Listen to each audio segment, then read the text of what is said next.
All right, good afternoon. Super proud of our team. Great team win today. Offense rushed for over 300 yards on the road.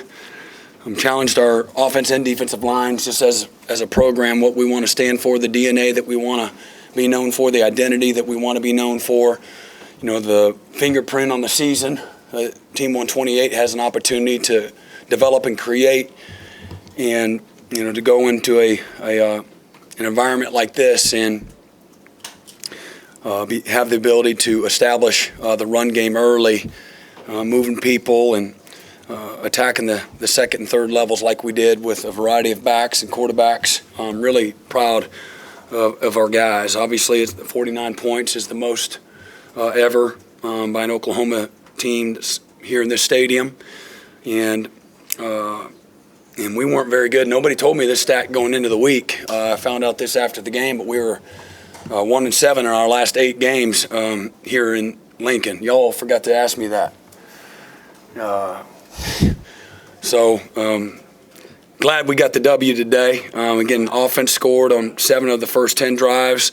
Defense came out and got punched in the face and responded after that. I think they had 77 yards on that first drive and then 71 yards the rest of the half to average just under 2 yards a play the rest of the half. So I'm glad that happened because I believe that, you develop you develop an identity, you develop a mindset, you develop through some failure and adversity, and that's how you grow and improve. And I know nobody likes that happened in a Sooner uniform or coach, but you need that to happen.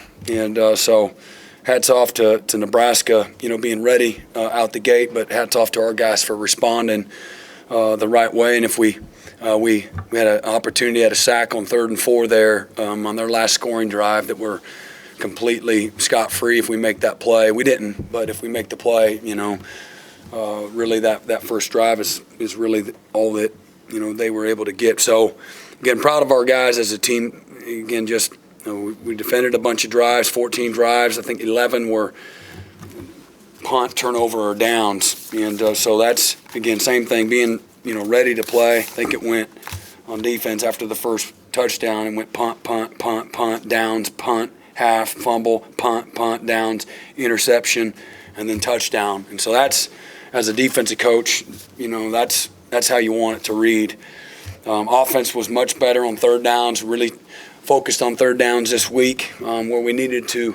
Nebraska came in averaging over 50% conversion rate on the year, one of the best in the country, and we weren't very good on offense, not really reflective of what we were capable of. And today we were, I think, 11 of 17 or 11 of 18 on 3rd and 4th down on offense. So excellent job, and held them under 33% on 3rd and 4th down on defense. And again, we want to be closer to 30% to be, give or take, top 5 in the country. But great job there too for those guys, and we gave up, some easy ones. So we'll learn from that. Our red zone offense has been excellent all year. We were batting 1,000 coming into the game, and today we were 3 out of 4, 3 touchdowns, and no field goals, no field goal attempts in the red zone. We missed the 1 field goal just outside of the red area. Zach Smith's been terrific all year, and I think he hit the ground maybe on that one and just pushed it. But he was give or take, I think he was at 5 of 6 or 6 out of 7 touchbacks, 7 out of 8, touchbacks.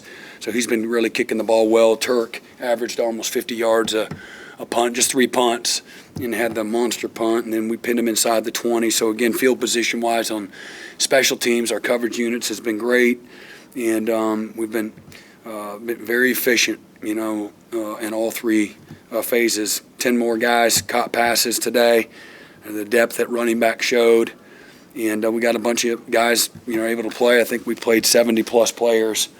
So, anytime you can do that on the road, it's a great thing. So we averaged almost 7 yards a play on offense and held them just barely over 4 yards a play again on defense. So again, a lot to learn and grow. We're just 3-0. Again, we've not done anything other than win our first road game and get to 3-0. We got a really incredible challenge, next weekend in Norman with Kansas State coming. But it looks like that for the most part, our team is healthy. Deshaun obviously will miss, part of that game unless they review it otherwise. But what I saw on the replay, that was a clear targeting. So I love the last 4 minutes that our offense, had the ball there late. I think we ran it on 20 of 21 plays, only threw it one time, and were able to, again, control the clock and control the ball when they knew we were going to run the ball. So, again, no one here is beating our chest. Today was a good, strong win. I think we improved through today in lots of different ways. We were a little late arriving. We got the slow roll coming in, and I loved our mind. Everybody was that good. That's great, good. We hardly have any time to get our stuff on and think about the game and get taped up. So I actually kind of liked it. We got here and put our clothes on. We went out and played. So, neat place, great environment, just like you remembered it in the past. It got really loud early, but the best teams learn how to control the volume. All right, whether it's home or away, we learn how to control the volume. So we were able to do that today. All right. So Deshaun, that happened in the first half, so he shouldn't miss any game against K-State. He doesn't miss the first half. Oh, wasn't the second half? Right, I got you. Good. All right, so we got him. That's good. Brent, you got things going, and they scored. Then Dylan comes back with that big play. You just got the momentum back, and then you boat raced them from that point. How big is that big run by Dylan? It was huge. What sweet feet he had too. Who would have thought? No, that's and anytime the quarterback has a threat, to run the football, it's hard. Put stress on the defense, and obviously we're trying to keep clean, 8 clean, and as much as we can. But he shows you what he can do. He's an explosive player, and that's his career long 61-yarder. So. Good for Dylan. Great job. He was clean again, 16 of 27, 230, 2 touchdowns, no picks. Had that longest rush of his career. So, and then I love the throw he had there to Weiss there in tight coverage. Puts it where only our guy could catch it, and Theo made a good, tough, competitive play there. That was a great throw. Jaron comes in for Deshaun, leads the team in tackles at that position. How did you feel like he played and responded to that? He played good, Again, I'm talking to myself. I'm super proud of Jaron. Is one of the most unassuming guys in our locker room. And then he also had the first, again, what we call the Swift Sooner Award. Goes whoever causes gets the first turnover. And he did that as well, punched the ball out. Great job. And he's just learning how to play linebacker. He has no idea what he's doing yet. But he's made a lot of improvement from fundamentals and the language. And I know things are going a million miles an hour for him, but he did a nice job. The tape's going to be great for him to learn from. He's really hard on himself. So he is an easy guy to coach, because he's really demanding on himself, as opposed to being a young, immature freshman that doesn't want to be told when he's terrible. And he wasn't terrible today, but he made some mistakes. He'll be the first one to admit that, but so did a bunch of other guys. So really proud of him and the progress that he's made. Ted's done a great job with him. Brent, did you know you would have such a speed advantage and overall talent advantage coming into the game? I mean, I didn't evaluate that. Going into the game. We knew that we wanted to get our running backs in space, and we knew we needed to be able to run the football to create some opportunities for us and throwing the ball down the field, and so we were able to do that. Brent, what did you say fingerprints you used the term a little bit ago about putting your fingerprints on things here? What do those prints look like for your defense today? Again, tough, resilient, edgy, hungry, never satisfied. I think those be the best.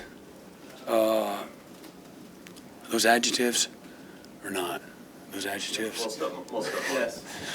So, I love the way we're developing. Again, our leadership and our mindset, and these guys are super hungry, and they want you to coach them hard.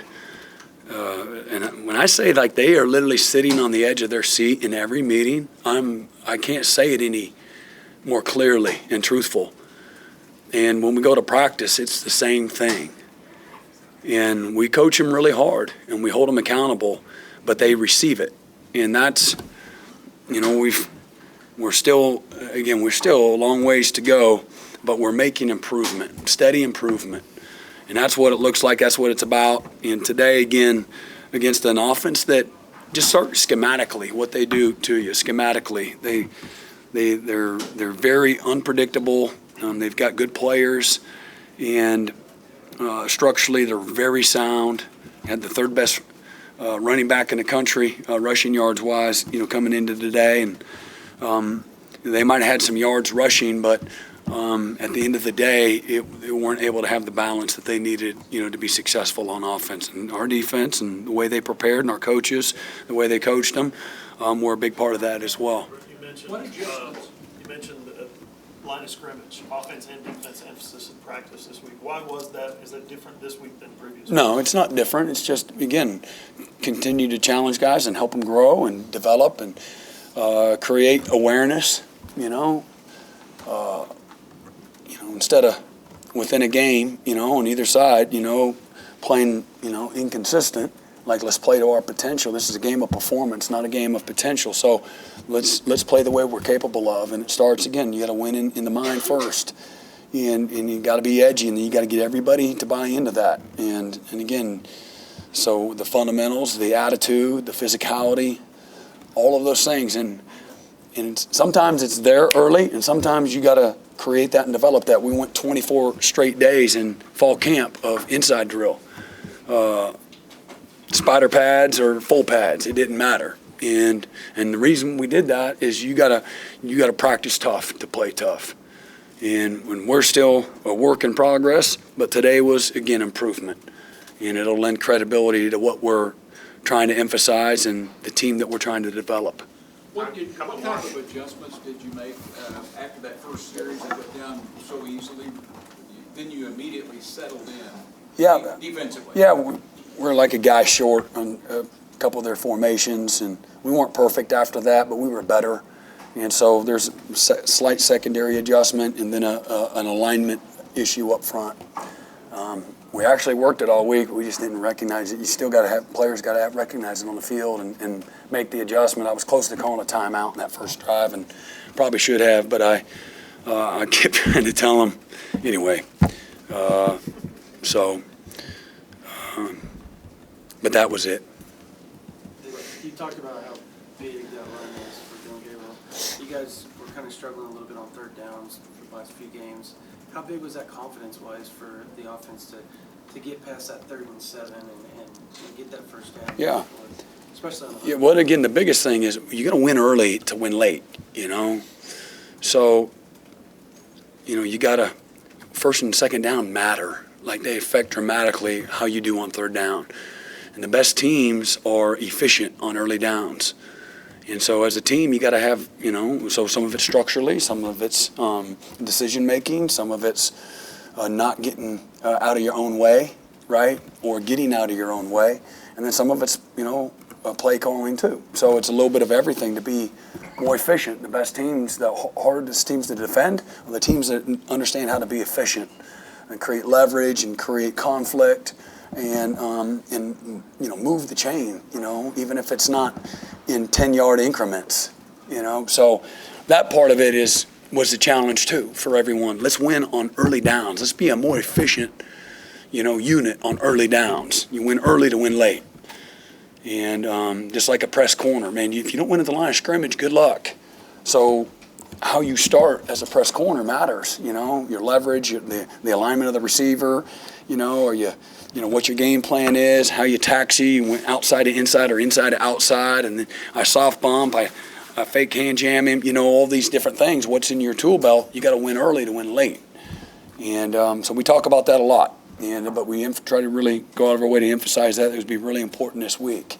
So we continue to move the change and stay on the field, and they executed at a high level. Hey, but that 3-man line you went with almost exclusively, is that, how new was that in terms of How much did you use the four-man in the first two games? I really didn't pay attention. Yeah, we've done a little bit of everything. So why so much of the three-man today? They again, when they're rolling, they do a great job of getting, at least four guys out, and a lot of times five guys out. The ball, they catch it and throw it, and so that can neutralize, your personnel. You're taking four guys to run after and ball gone, or you blitz a fifth guy, you blitz a sixth guy, ball's gone. So they do a lot of run and RPO stuff, and we were actually kind of soft and not great at defending the run and RPO stuff. Too often we were not structurally like we should be, and so we can improve that way. But that was it, just to try to. That was a really good offense, coming in and having seen Whipple play, through the years. He's a really good coach and got a really good system. Brent, you had a moment there with Casey Thompson at the end of the game. How did you, with him in particular, feel like you guys made his life hard today? I don't know about making his life hard. Today was about our guys playing well, playing together, and this wouldn't have anything to do with Casey. We have incredible respect for the Thompson family and what they stand for, the competitor and player that Casey is. Again, he had almost 400 yards against us last year, and so our guys had incredible respect for him. Coming in and their offense, and so today was really about us. And again, after that first drive, how we responded and played pretty good, together. Sometimes, you might get off the field, but it was the lesser of two evils. Like we were bad, but they were worse, for whatever. Maybe they didn't run the right route, or the receiver fell down, or the guy drops the ball. That happened too, So like I said, even through success, there's plenty of things to coach and correct and get better. But it wasn't about Casey today, from that standpoint. But love Casey and pulling for him, and he's gonna have a great year, and has had a great year up to this point. Yep. All right.